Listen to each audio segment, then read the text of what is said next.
Okay, welcome to a new episode of Nate's MMA Corner. I'm Nate, and if you watch my show, you're in my corner. And don't forget to like and subscribe. So today's episode is a pre-fight show for UFC 227. TJ Dillashaw versus Cody Garbrandt for the UFC Bantamweight Championship of the World. And then in the co-main, we have Demetrius Johnson versus Henry Cejudo for the UFC Flyweight Championship of the World. And so this is a pre-fight rundown of this amazing main card, and let's get started. So in the main event, at 135 pounds in the bantamweight division, we have TJ Dillashaw defending his belt in his second title reign, that is, against Cody Garbrandt.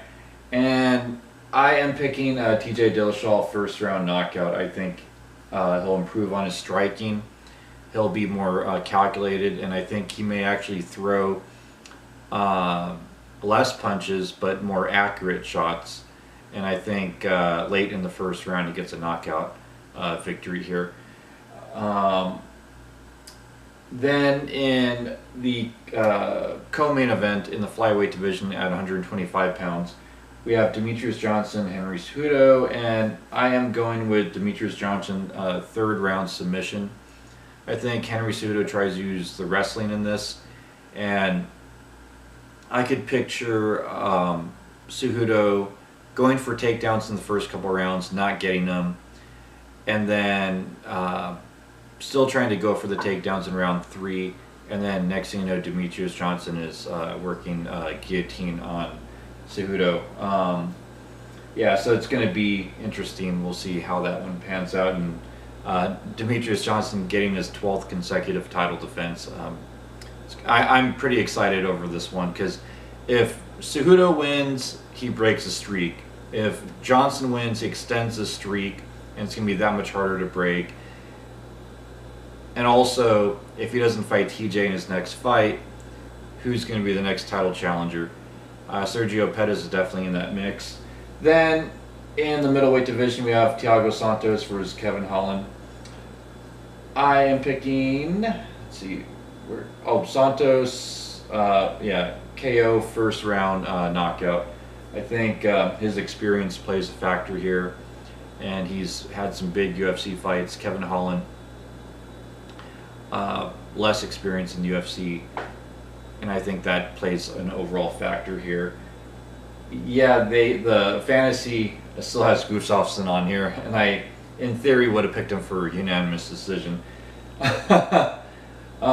Anyhow, in the women's strawweight division, we have Polyana Viana and JJ Aldridge. JJ Aldridge, experienced veteran. She's fought in Invicta FC, and she's had fights in the UFC. However, Polyana, I feel like, is on a whole other level, and I think she outgrapples JJ Aldridge en route to unanimous decision victory.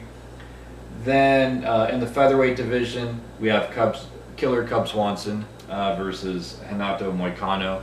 This one, I'm not going to lie, I went back and forth. It's hard for me to decide who I'm picking to win this one. Like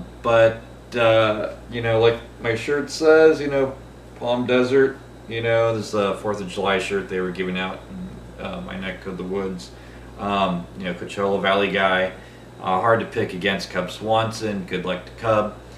So I'm going with Cub.